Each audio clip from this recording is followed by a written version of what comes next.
So I have no musical education at all. I did study sculpture and drawing, and I'm now teaching in St. Lucas in Brussels for the Fine Arts Department. I'm teaching drawing. But I always wanted to make music, was a kind of internal desire to make sound. And I guess I was like 8 years old, and so I went to there used to be this one street in Brussels with all the music shops, all the guitar shops, was the Rue du Midi. And I wanted to buy a guitar, and I found out that I didn't have enough money, so I did buy a harmonica, and I started to play harmonica. And but completely on my own, and we started to play blues, of course, that's what harmonicas do. And from the blues came the chromatic harmonica, and yeah, our most famous Belgian jazz player ever is Toets Tielemans. So I tried to get into the jazz, but I had no musical knowledge at all. So I still can't read music, by the way, and I'm not intending to learn it either. So just by imitating, by listening, by imitating. But it's quite difficult. And I was working with a piano player who was really into it, and he wanted to go to the conservatory, studying jazz and so on. In the end, he never did, but he knew how to learn it. He knew the way jazz is taught in the conservatories in Belgium and in Europe today. So we worked on this, and it didn't work at all. I can tell you.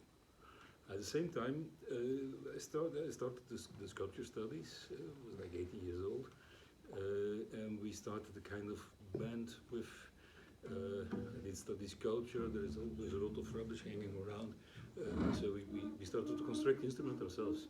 And without knowing, we were making a kind of music which came very close to what you all know is the music from the Einstürzen and Neubauten. So I'm talking about the early 80s. And then I had one of my teachers is Dirk Wouters, which you probably don't know. A former generation will know him because besides the fact that he's a very fine sculptor and far too modest man, so not known at all, he was also a very, very good percussion player. And he was part of the WIM, which is an Antwerp organization founded in the late 60s, early 70s by Fred van Over. I don't know if this name rings a bell. Fred is one of the first people on the continent in Europe to play the so-called free jazz, starting in the late 60s. And so he was part of this collective. WIM stands for Workshop Improvised Music, or Improviserende Musici in Flemish. And they had a festival, the free Festival of Antwerp, yearly. So my teacher takes me to the Free Festival, and the very first concert that I ever saw of improvised music was Peter Cobalt and Joël Leandre on double bass with a dancer from the Pina Bausch Company. Our band was a kind of, we tried to play a kind of close to punk music, which is the thing that goes very much into the 1, 2, 3, 4.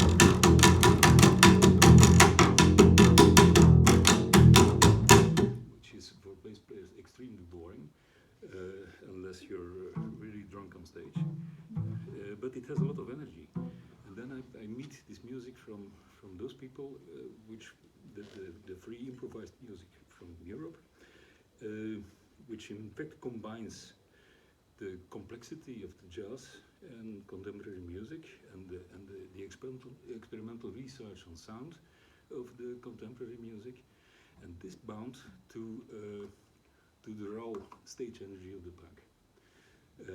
So we thought we were playing anarchist music, but we were playing in time. They just didn't give a shit about anything, and every possible sound could be music. So there I found out that the real anarchist music is the free improvisation, and then the free improvisation, mostly the way it was done here in Europe at that time. You might know there are two big tendencies in our world. There is the free jazz, which is mainly still somehow related to the black music tradition, the real jazz tradition in the States. And there is the free music, which is the European dependent of it. Historically, those two things happened exactly at the same time. A bit similar as we doing our junk homemade instrument band, and the Neubauten in Berlin did the same, but we didn't know each other at all. So same happened here. Albert Ehler was playing while Peter Brusson was playing here, and they just didn't know about each other. But the European improv music never did stuck to the rules of the continuous rhythm and the melody, which in the free jazz still is. It's organized in a jazzy way. The rhythm goes on, and there is a kind of melody. The harmonic part is mostly gone, but the melody is there. So in fact, the European approach was a lot more experimental in those days. Then came the situation that in the Middelheim Festival, the jazz festival, the mentioned before, Fred Van Hoven was playing, and some American jazz musicians, of course, also. And they found out, the Europeans found out, that the black Americans were paid 10 times more, which for doing the same job.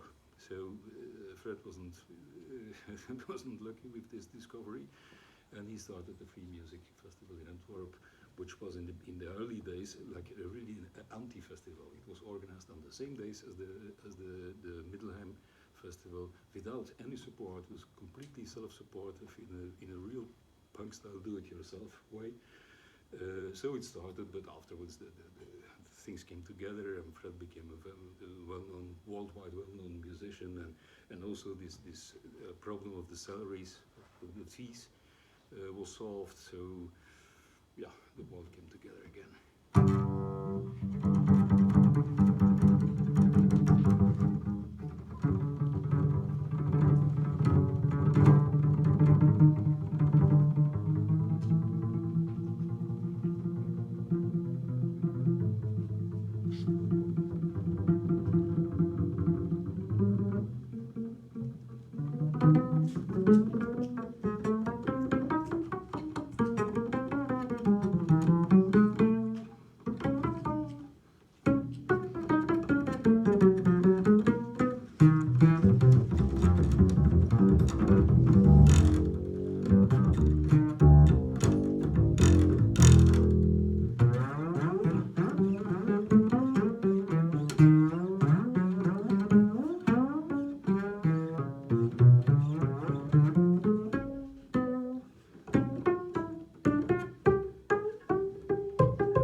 The bass was an instrument that in all the classical tradition was almost forgotten. So the bass players, all they do I go a bit straight, of course. There is almost no literature for bass until the 19th century. It changed a little bit in the early and in the 20th century with the first compositions for solo bass. But in fact it's a jazz that liberated the bass. The same goes for the drums. So in the early jazz, the bass is still like only accompanying, but more and more there come solos, and there comes more room for the bass, and then of course the big discovery is to amplify the bass, which liberates the instrument completely from the not so loud. And this is my instrument, so I'm very happy to be born now in this time. There are different ways to play the bass. Of course, there's the bow and there is the pizzicato, but the very early basses had 3 strings, first of all, and it comes from the kind of fiddle without fingerboard, so without this black piece. So the only tones you can play is the flageolet, the overtones, which gives us a very limited scale, of course. But what you can do, and what a lot of so-called traditional musicians, ethnic musicians do, is you can pull the string aside.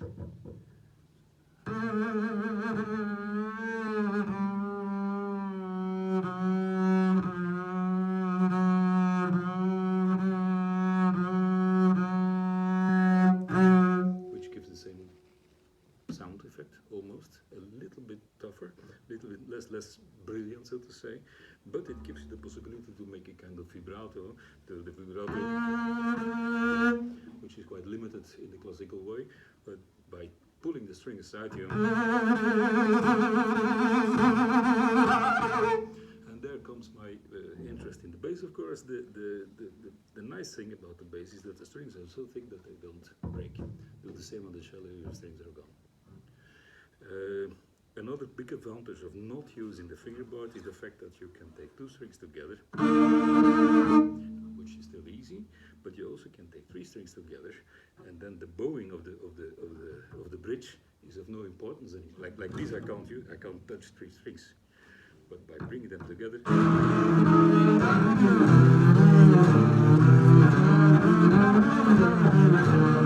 can. And this technique, I've seen it for the first time. I jump a bit up and down. I don't like to be in chronologic ways. I was so lucky years ago to be part of a festival going to Mongolia.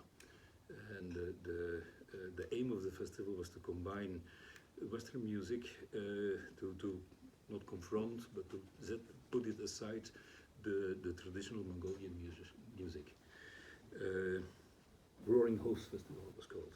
So it was a nomadic festival. In Mongolia, you only have 2 cities, and all the rest is nomads living in these yurts, in these tents, somewhere in the wild, with their cattle, and that's how they survive. So you have to imagine this festival is two buses from the very old Russian buses, and a jeep, and the jeep tries to find a way because there are no streets, and the 2 buses just follow. And at a certain point you stop, everybody steps out, you see a little dust cloud coming, and that seems to be a guy on a horseback, and he talks to the Mongolian guys, and he leaves, and 2 hours later you have like 200 people, so all the nomads of the area who just come together to see the music, to enjoy the music, and they stay on their horseback while listening to the music, for instance. And that's why I saw the people playing the morinkur, which is the horse head fiddle, the traditional Mongolian instrument par excellence, and they do this the whole time. Because the morinkur doesn't have a fingerboard. The other thing I learned being on tour with this Roaring Hoofs Festival is the fact that in the Mongolian desert, in the Gobi Desert, there is always wind. So the festival had a kind of PA system, and every evening the technicians they put up, or every afternoon, put up the whole system to start playing, but because of the wind and the microphones, not a good connection, we could never use that, the amplification system. So I was there with Gunnar Gottschalk, violin player from Wuppertal, from Germany, and we had to play acoustic in the desert, and it's possible. It takes some time, but if you keep on playing, you don't even have to play loud, but you can fill the desert with sound. And the other fantastic thing I learned there is sound doesn't come out of the PA system, the sound comes out of your instrument. So you see, I don't even have a pickup on my bass. I have one, of course, if really necessary I put it on, but I prefer not. For the easy reason that when I make my sound here, or I make it here, it's different. My sound comes out of my instrument, not out of the fucking PA system. So this is something we completely forgot. We're all so used to listen to our hi-fi chain at home, and there the music comes, of course, out of the boxes, out of the amplifiers.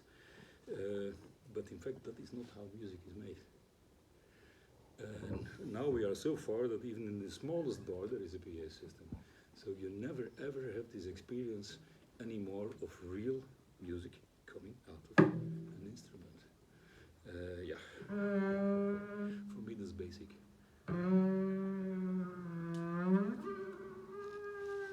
I organized an ensemble on this idea. It's called Fundament. We did the tour like just before the COVID. We made an album also with this ensemble. It's 12 musicians. Fundament, so only low register. So we had 5 double basses, 2 bass tubas, 2 baritone saxophone, bass saxophone, tubax, which is a new type of, quite recent type of saxophone, and our soprano with the trombone. And for this ensemble, I wrote the score, which is a kind of graphical notation, because as I said before, I can't read the Western classic notation. And half of the score is where you have to be with your instrument. So at a certain point, the 5 basses are like that close to the public, and the whole horn section is as far as possible behind, blowing as loud as they can in the wrong direction. So we performed this piece only in concert, in fabric halls, in empty garages, in old churches. I mean, you really need a stage depth of at least 20 meters to have the effect going. Yeah, that's the kind of experiments which occupies me a lot in the last years.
That's the other thing I learned in Mongolia. Is the throat singing. Uh, you do throat singing by dividing your mouth in two parts, and in the back side of your mouth you have the basic tone, and in the front side, by modeling the shape of your mouth with your tongue, you push out the overtones, and the more the tongue comes in front of your mouth, the higher the overtone goes. It's not difficult, but it takes time to train. You have to do a kind of power training for the muscles of the vocal cords. And there is one side issue, and that's the fact that your basic voice has to be quite low, which makes that traditionally women don't do the overtone singing at all. They have another tradition which is called the urtindu. Urtindu translated means long song, and these songs are consisting in like 10 or 12 words maximum, but they're constantly being repeated. And what every Mongolian wife does every morning is stepping out of the earth and they sing a long song. They sing in urtindu. And depending on how nature, what's going on in the nature, is there wind, is there a crow making sound, are there wolves behind, is there maybe whatever, horses passing by, so they react on all the nature sounds that come, and so the urtindu can become a long song, and that can last sometimes till 2 hours. And the fantastic side effect is that these people are completely improvising with sound, which made it for Gunda, my German colleague, and me, being in Mongolia, extremely easy to just work with them. Because you can just improvise with them. They do exactly the same as the avant-garde musicians here in Europe do. So combined with this is because they're working open air the whole time. These people, especially the women, they have such an unbelievable powerful voices. These voices have really the strength of Peter Brönsman blowing the saxophone. And so that was quite an experience.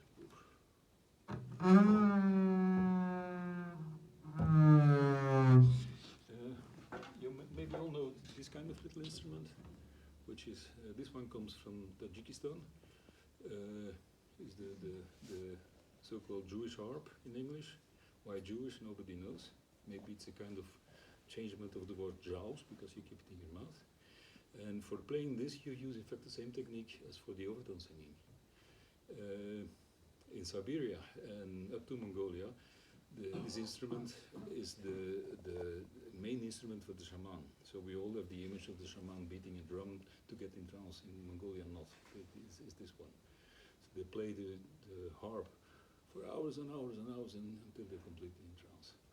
And some of them, I'm not yet, but some of them are even able to do the overtone singing together with playing the harp.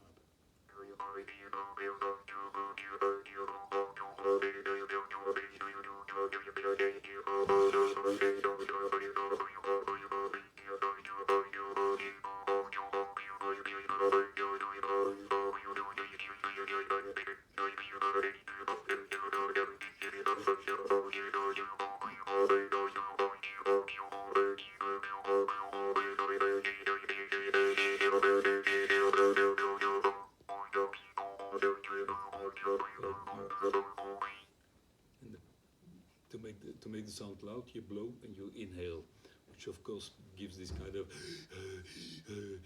if you do this for 1 hour, you're in trance. So I met Peter Gold at the Free Festival here in Antwerp in 1983 at Step Back, and I was so impressed by this music that the second gig that evening, maybe you know this name, was Fred Frit solo, playing on 3 electric guitars at the same time. If you don't know Fred Frit and you're interested in experimental music and especially in guitars, then write down the name, check it. It's I mean, there is Jimi Hendrix, there is Derek Bailey, which is an English guitar player, which I can imagine you don't know because he's only really known in the in crowd, and there is Fred Frit.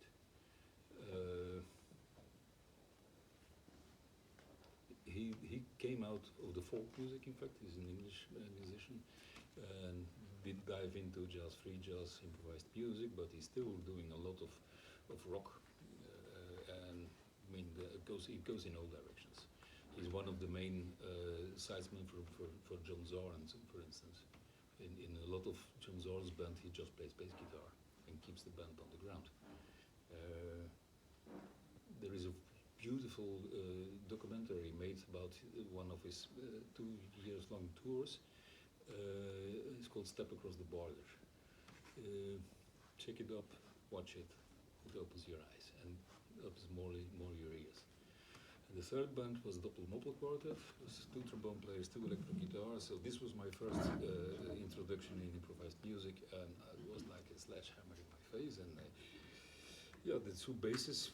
At that time, I was also already playing bass guitar in our homemade junk punk band, and I didn't touch it anymore. I bought a double bass on the flea market in Brussels, and I started to practice. And because I was studying sculpture, my hands are stiff. I will never have the speed of this for the fast walking bass, which for jazz players is quite normal. But the nice thing is that because you have the chisel and the hammer or chainsaw or tools in your hand the whole day, so my fingers are stronger than those of a normal musician who doesn't work in this way. So that gives the advantage that I can play with a high pitch, which makes that I can have a loud tone and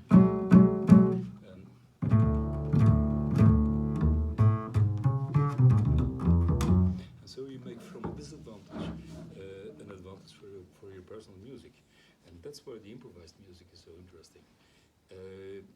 There, in the conservatory, even in the jazz department, you learn how to play bass. In the improv music, you take an instrument and you explore it from the bottom to the top and try to find out what kind of sound this can make.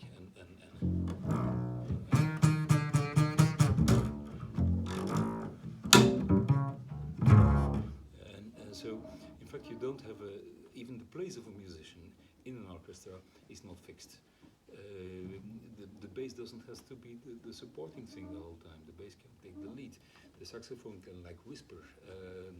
The piano you play in the inside. And most of all, because we don't use scores, every sound is possibly music. Because that's the big problem of the Western music is that all composers work on a keyboard. Almost all. There are only a few exceptions, which makes that they all think in these 12 tones for one octave, and all these frequencies in between the two is musically not usable. First of all, because you can't write it down, and it just doesn't come out of the piano. So it took till about John Cage to change this attitude of how to use the piano. But for me, I have the dreamed instrument to get into and in between the 12 tones. It's also not so bad to realize that the 12 tone system is it's our way of dividing the octave, but in a lot of other music traditions, they have completely different systems. Like in some Indian traditions, it goes over more than 30 and even ones of more than 100 named nuances to go from to take one octave. So should better be a bit humble. Also not so bad to realize that worldwide 80% of the musicians can't read music. It's only in the West and the West influenced part of the world that people read and start from reading and not from playing. Prefer to start from playing. Then so you explore your instrument. And what in the classical music already is done, using the bow to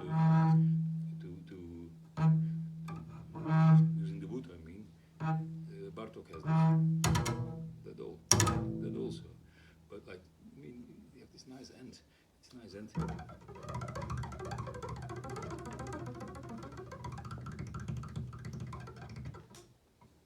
Gives so much possibilities. And then this is one trick that these I stole from Peter Cole.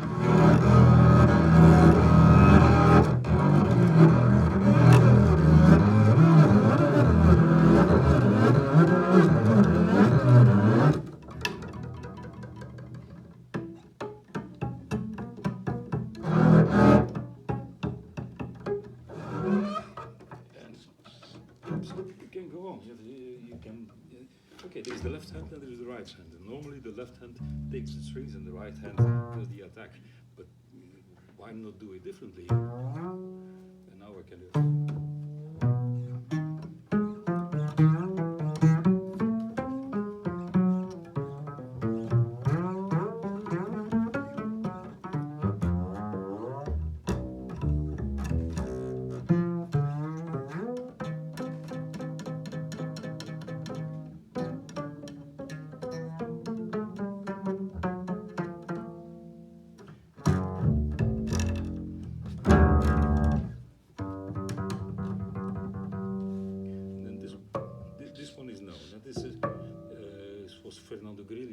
Who came on this idea. So instead of do that's what you normally would do, or but you can push with your thumb and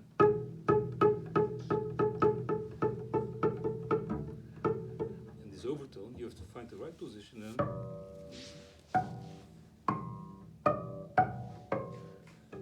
it's quite some work.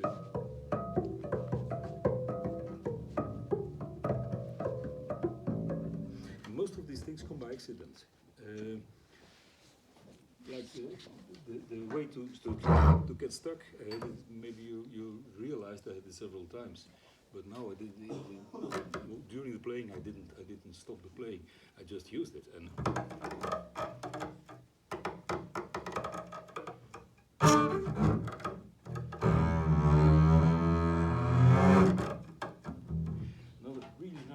Example of this research is, you know what this is? This is the sourdine, the mute.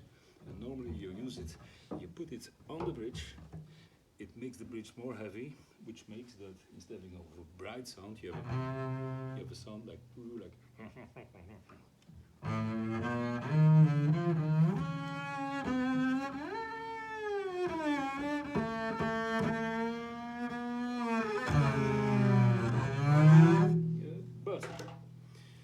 For the guitar you have the plectrum, so I just thought like, yeah, why not? So you have 6 plectrums working at the same time, and the top one does what normally the left hand would do.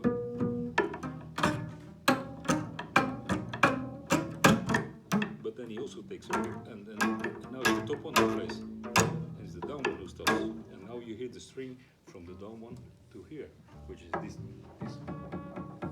sound, because the resonator here, the sound case, the sound box here is too small, so you have a tiny sound, but a quite nice one.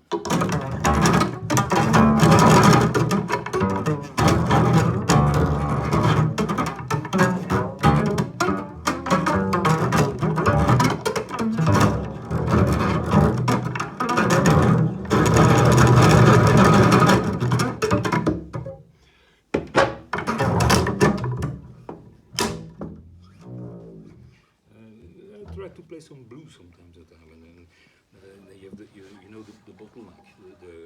So I did try like, can we use it? It's quite difficult, but if you do like this.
moment, like I tried to use this kind of thing as a bottleneck.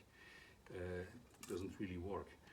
But if you hold your can on the string and you bow,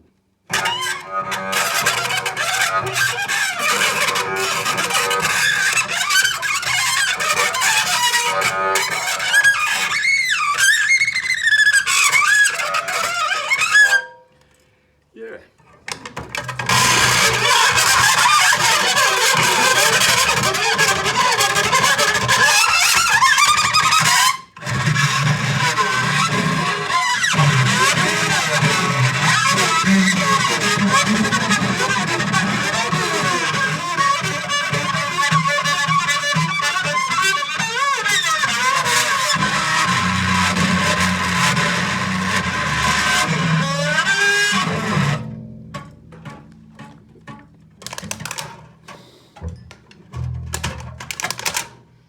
Every box is in fact a resonator.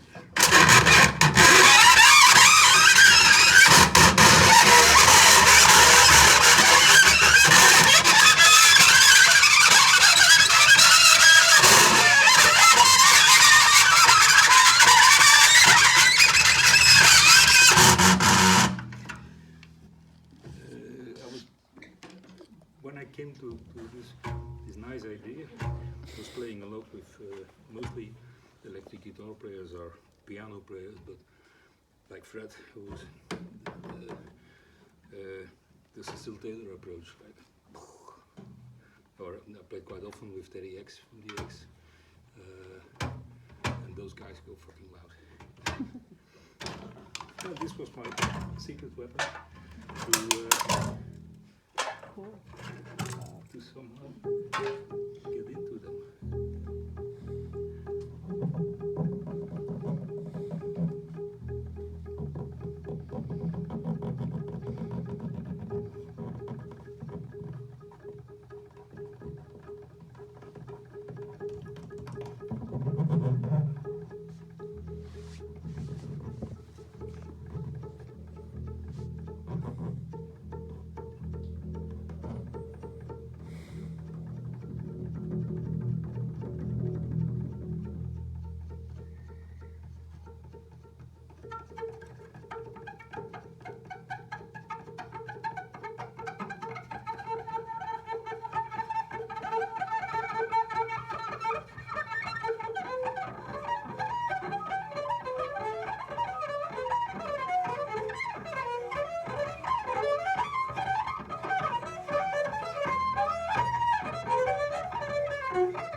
So in the working with the two bows, what happens is, so firstly, of course, you have to keep the instrument straight.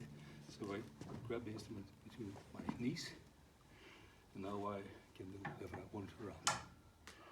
And so this is the sound, the same. This is sharper because you're closer to the bridge. The closer you come to the bridge, the sharper is the sound. This bow works for this one, like the left hand.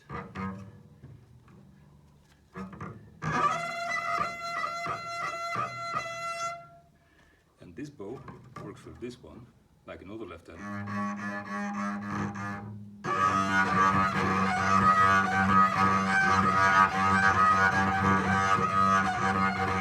And if you do it on two strings, and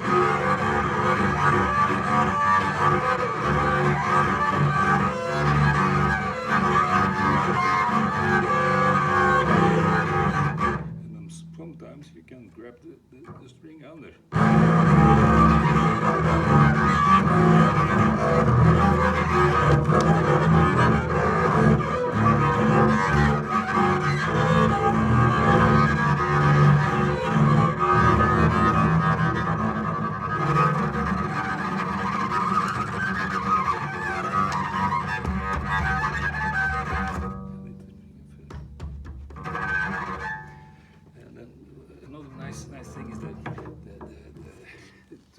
To play a chord on the bass is impossible because the bridge is too round.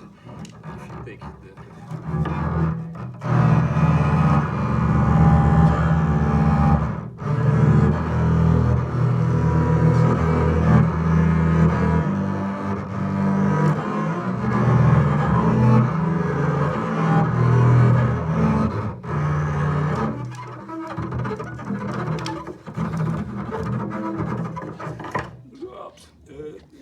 it's an exploration that never stops, and the fact that we all like try to go as far as possible and try to be like inventive, and every problem is in fact not a problem, but is the door to a way out, and makes that every bass player in the improvised music plays completely different. There are some similarities, of course, out of the instrument, but the approach, the place you take in an ensemble, the way you react and you interact with other people is so completely different that, in fact, it's not about instruments. It's about who is playing, not about what is playing, which makes you work in a trio, you are ill, to bring in another bass player, in fact, is senseless. It's not senseless, it's fantastic, but it will be another ensemble, which is in most classical music, and unfortunately in most jazz also not the case. And maybe to conclude the whole situation here. I don't know what's the time. Quarter to 8. Hmm? Quarter to 8. Okay, then I still have some time maybe. No, quarter to 8. We started that. Was supposed to do for 1 hour. Hey. Good. Advices for who wants to improvise. While you improvise, never think. If you think while you improvise, you're too late. You just do what you should have done a fraction of a second before. So it really is a matter of trusting your intuition and be, of course, all your senses open and attentive, and whatever sound comes, you just use it, throw it back, ignore it, go in contrast, go along, imitate it, break it, support it, and so on. My way of working in larger ensembles, when I work in a large ensemble, I do these last 20 years I worked also a lot in the context of performance and dance. I consider everything which happens outside of me as the other. So I always play a duo. Even in a band with 20 musicians, I play a duo. The 19 others, that's the other. The same goes for working with movement. Movement also makes sounds which you can really use, which I adore to do. What else wanted to? There was one more fantastic advice I wanted to give.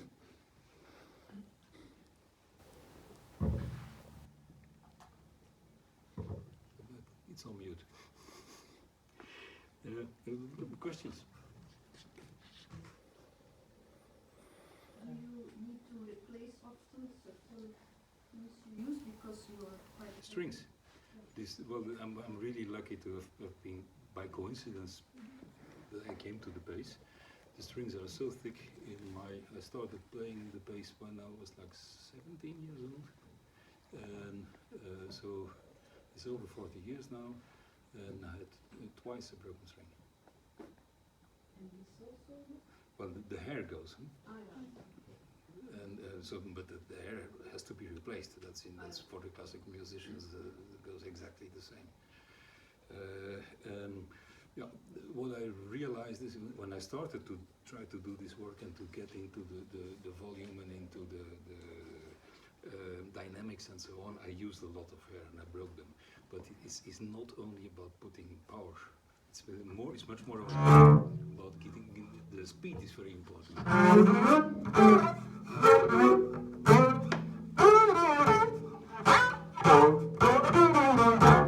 And this you really have to almost explore this like a sportsman. Yeah, I didn't tell you yet, but in my young years I was a judoka, and I was about at a certain moment to go to a professional situation, but yeah, then the sculpture and this one she came in my life, and so I'm still doing judo, but not on like I'm having fun. But there, the idea of judo is, first of all, there is a full respect of your partner. It's not about destroying; it's about working with somebody, which is something which in music is very useful as a starting point.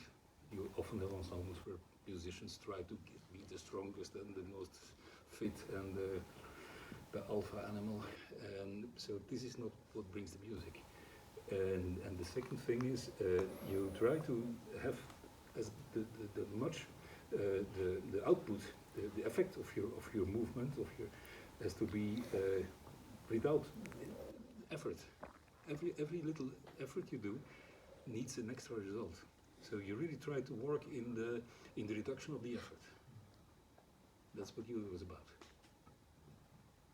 Judo, the little tradition of judo is the soepele weg, the smooth way.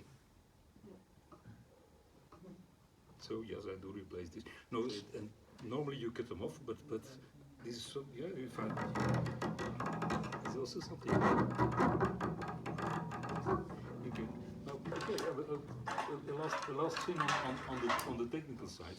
This is very often people put a stick in the strings and it's a wonderful sound. I really love it. And you can.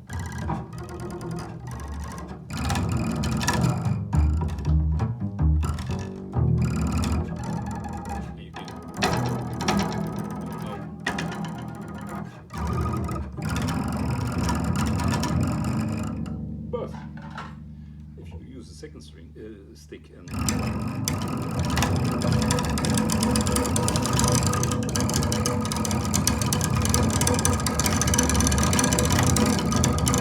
if you now put the top of your string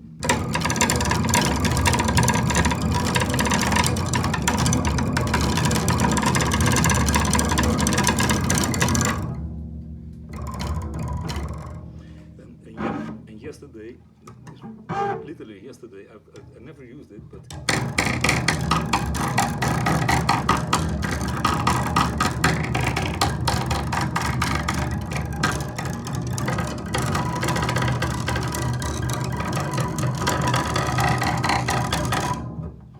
so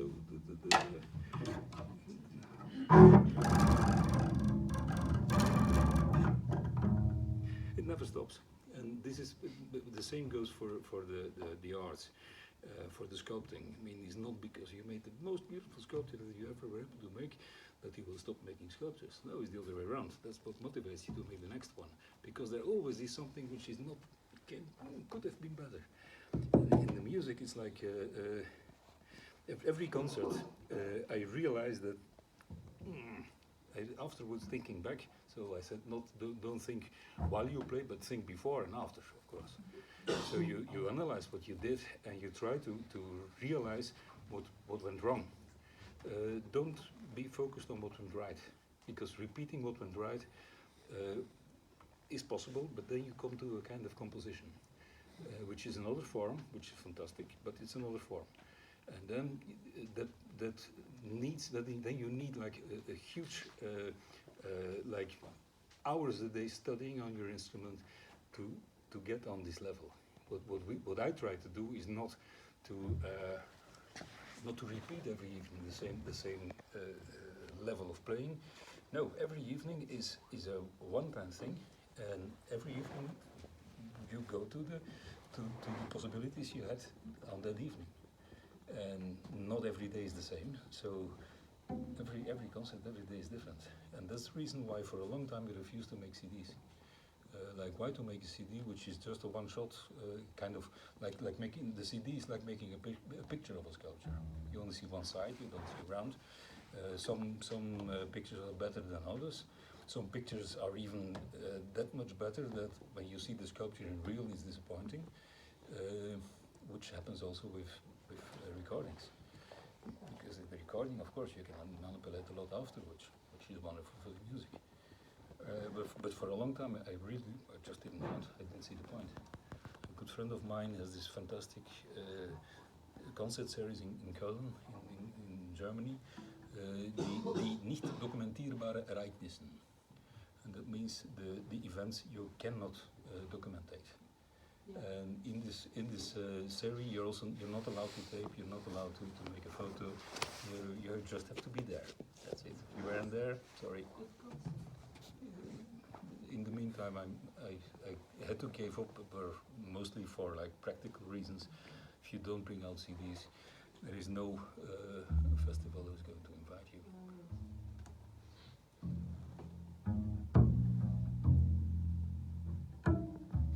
And I don't do it enough, but I know that it's not so bad also to record yourself and to analyze it afterwards with the recording, because the impression you sometimes have, like, wow, tonight was the best concert ever, you hear it back, it's very disappointing.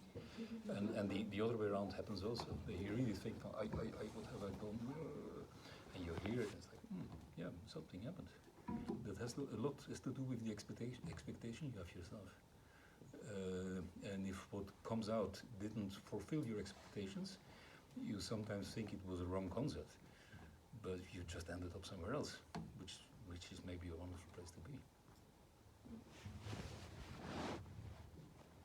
Have you considered working as a sound don't know how to say it, movies with people that do songs.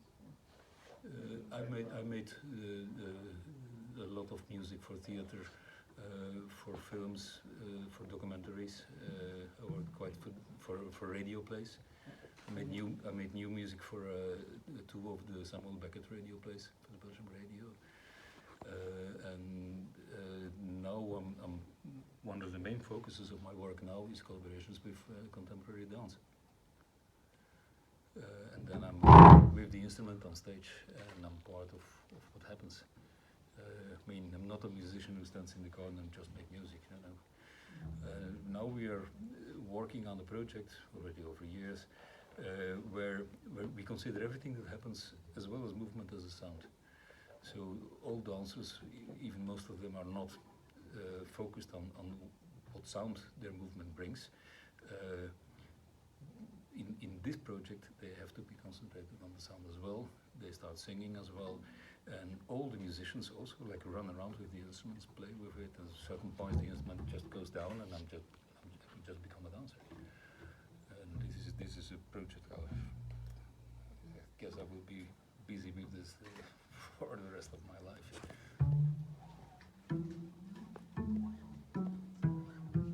Did you buy the instrument as a new instrument?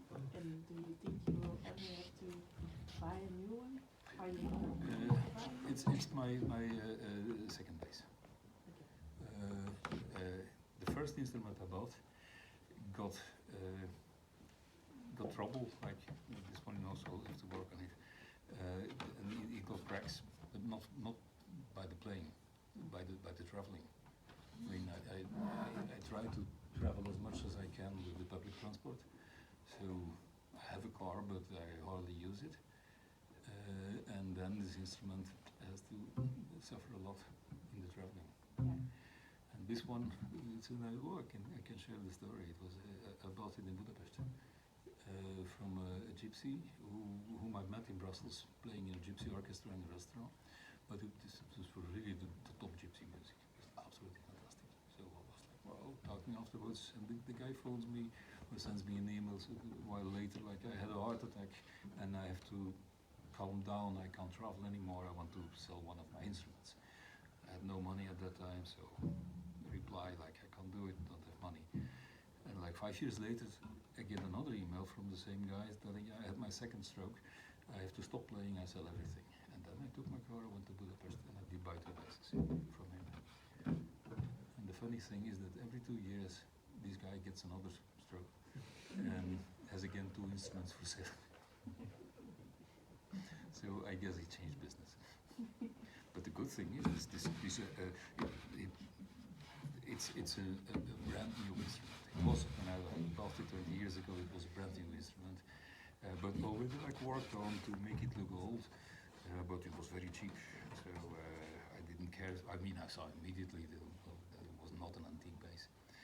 And we think, my luthier and we think that these instruments are built in Romania, but handcrafted, but not by top luthiers. So you buy an instrument like this, you bring it to a good luthier here, it costs you another €1,000 and you have a really nice traveling bass. That's the story of my bass. have you kept the previous one? I gave it to somebody who can use it. I'm not a collector. What kind of scales can you play with this instrument?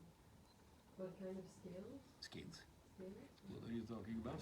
Like Phrygian, I told you that I know these words, but I don't know what it means. I never had a music education.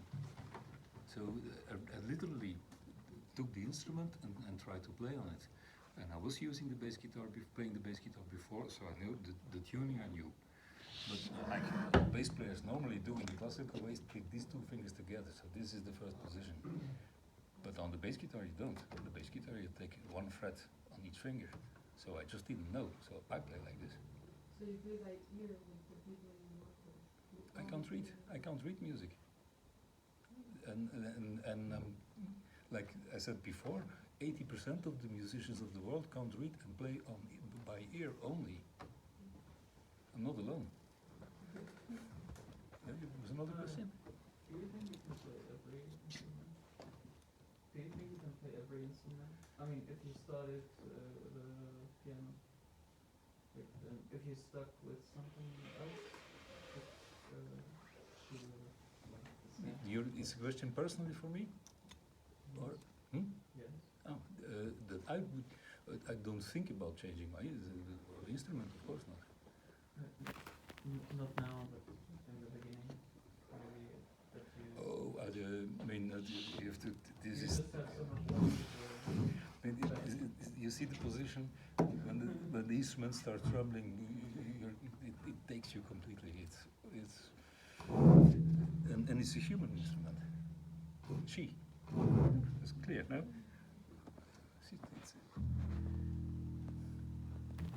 It just make you know, you have this a lot of tribes, people who still live in the old Neolithic way almost, like some Papua tribes in New Guinea and most of the Amazon Indian tribes.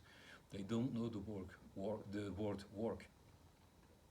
Work is not in their language, and I feel very related to that. It's never work. It's fun always. I play when I want to play, and I still practice like at least 2-3 hours a day. Lucy. What? Yeah, sure. Well, so what is your practice then? Playing. Huh? Playing. Just playing. Mostly, yeah, I do a lot of solo concerts also. So it's like you somehow get stuck with something, how to get over it, and then I really start playing. What is your inspiration? Do you listen to music, or do you look out the window? My first focus for working on the instrument is what went wrong the day before. How do you know? From memory. Well, if you don't read, you're forced to work on your musical memory, and you train your musical memory. So I remember what went wrong, or what went right. And what I very often do, and that's I guess your question, the big majority of my CD collection is music from the Papuas, from Bali, from the Japanese court, from China, from pygmies of Central Africa and so on. And I literally put on the CD and I play along. And I try to understand how the music is constructed. So this, for instance, is the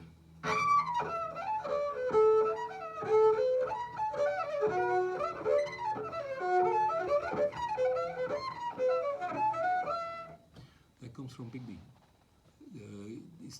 It's one of the rituals they do. Rituals, no, it's like passing the time. It's two girls who sing together, and the one does the melody, and there is another one who answers, but it goes together. So if you want to imitate what they do together, you come close to this.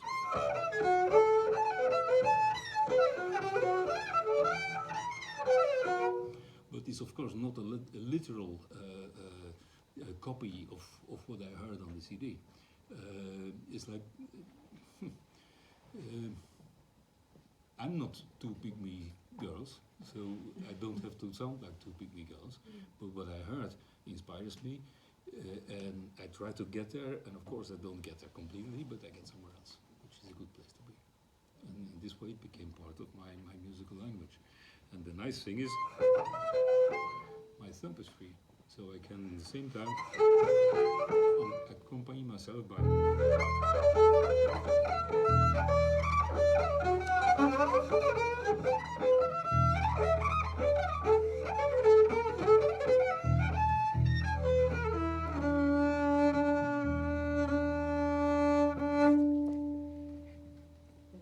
Have you ever been training that way, or is that a new practice that you No, ever.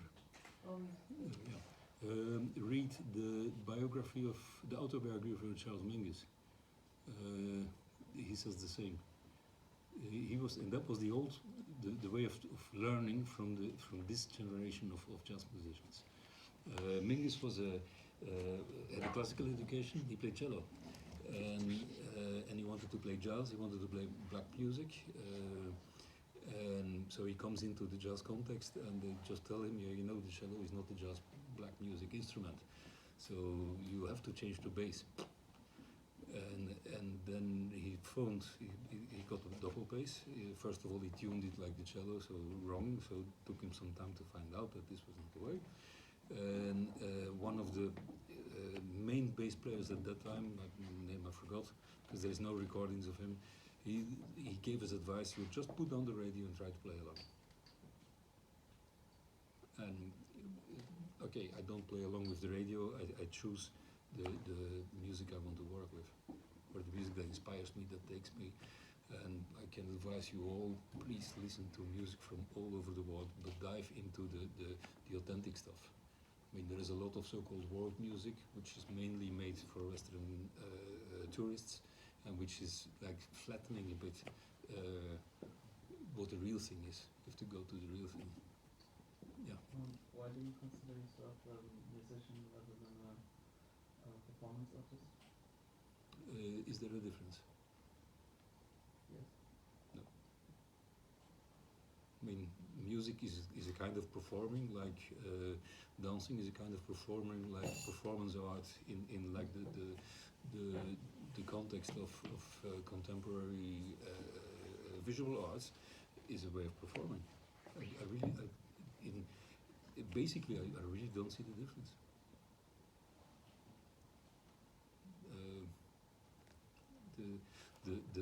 The outcome is different, of course, but you do an action in front of a live audience. You do an action live in front of an audience in order to transmit a certain feeling, a message, a meaning, an energy. That can be a lot of things. But what you do is the same.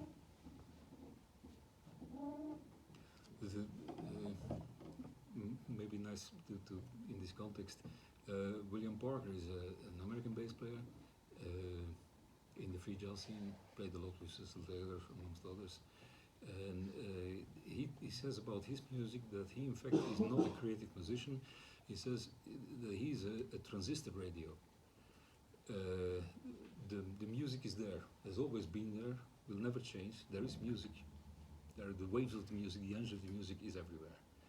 And the musician is the person that, in an almost shamanic way, has a kind of antenna that captures a little bit more than most of the other people, and that is able to, this extra that he captures of the already existing, that is able to make this auditive to the audience. And I quite like the I don't say that I completely agree, but it's an interesting thought. Channeling. That's well, he used really the image of the radio with the antenna. Yeah, the same. It's the same, yeah. And in this context, maybe, and that's the conclusion, maybe what I like so fascinating in all arts is that there is no real advancing in the arts. The old art, the new art is not better than the old one. The prehistoric rock engravings are as beautiful as, or as touching and as human and as profound and as meaningful, although we don't know the meaning, as every painting from Michael Boremans. The contemporary painting is not better than the Renaissance painting. The Renaissance painting is not better than the medieval painting. So it changes, but it's the same waves that always go. Don't you think this improvisation is a dead end? Really? That you improvise. Yes. And from, like, you get a lot of inspiration from jazz, what is improvisation. So, don't you think it's a dead end? Just making sounds? Well, it's not about just making sounds. It's about making sounds and combining them in such a way that you can transmit a certain energy. It's not just like making sounds, first of all. And well, music is the visual arts as well. is a system, is a human way of deep speechless communication, and the need to have this kind of connection to other people is a human thing, like the need to breathe and to eat and to drink. So, of course, this is not a dead end. When this stops, then we're all over. I mean, there has never been a society without music, and music is always a part, a constructive part of the society.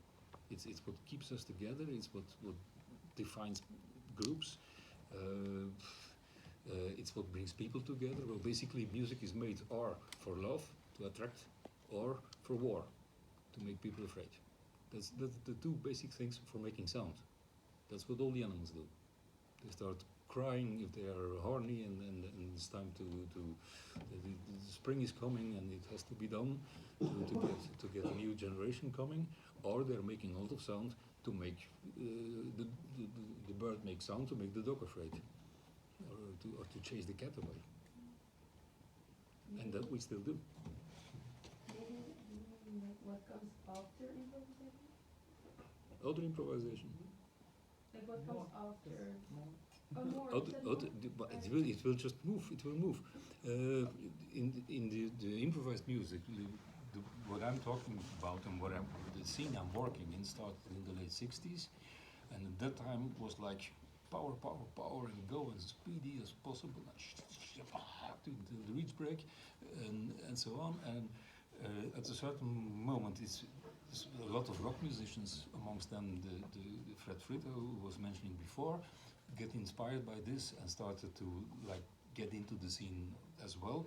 And then the first generation was not happy with the electronic instruments coming in, for instance. They found it nothing, the electric guitars with all the pedals, and in fact you don't have to work, you just have to watch the string, and you push 5 pedals and you were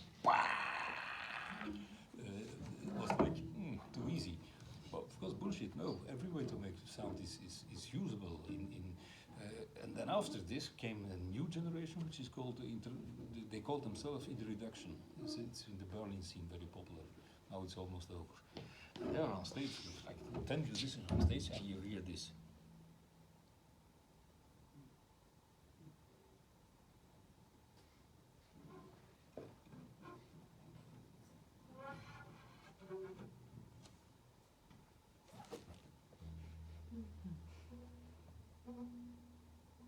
And that's the loudest sound you get. But you have an ensemble of 12 people doing this. I can tell you, when it works, it's extremely powerful. So this never stops. Where is that? Hmm? Where do they do that? It was very popular in Berlin in Germany, Berlin. Wait a second. Hmm? Where? Burkhard Beins zum Beispiel.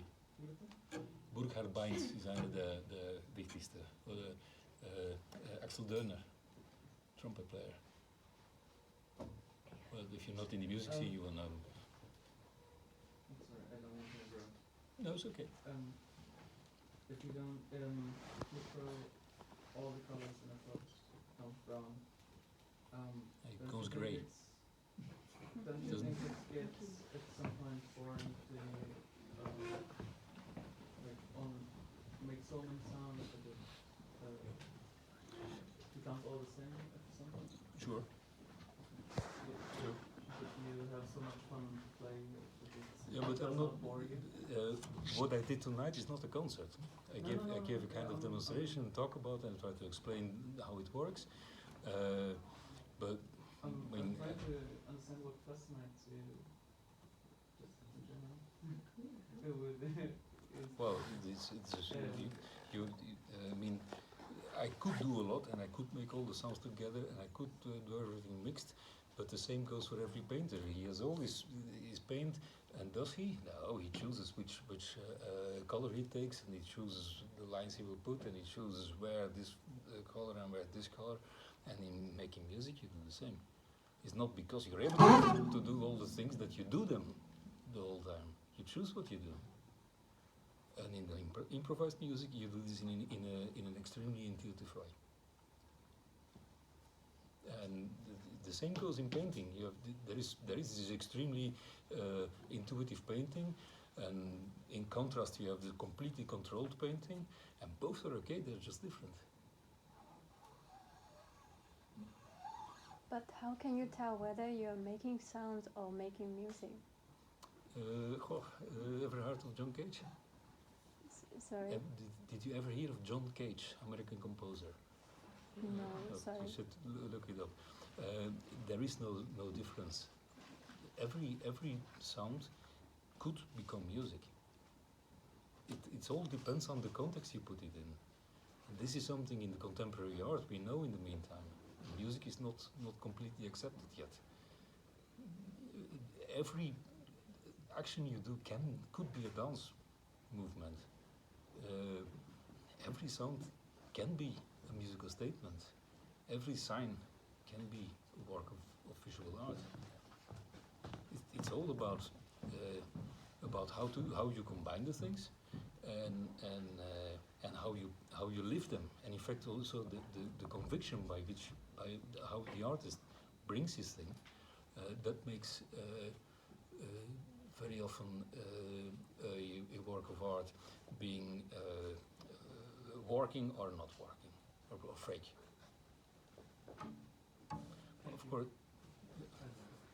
Of course, the real big art, when we talk about visual arts, is those, to my taste, is those art where you don't need any context, where you can just enjoy the thing and enjoy and be impressed by what you see. The main or the most easy example of this is the prehistoric art. We don't know the situation where these people made these drawings in Lascaux and in Altamira and so on. And we absolutely don't know what they were meant for, but I mean, it's so unbelievably impressive and heartwarming and inspiring, and what more. I have the same with listening to ethnic music. When like this Mongolian music, I don't know the words, I don't understand the text they say, but it's so unbelievably powerful. I don't have to understand it. I feel it. Yeah, So it's not a brain thing. Yeah, but they're like intimating, like the horses, like the sound of they make or how they run. Like they intimate the nature. It is a lot of imitating, yeah. So you can you can actually feel like they're telling kind of story there. Yeah, but you don't know the story. Yeah, And but it's you not, can it's still not like even necessary. But you feel that there's Yeah. something real happening. That's it. You have to have the sensation that something real is happening. Okay.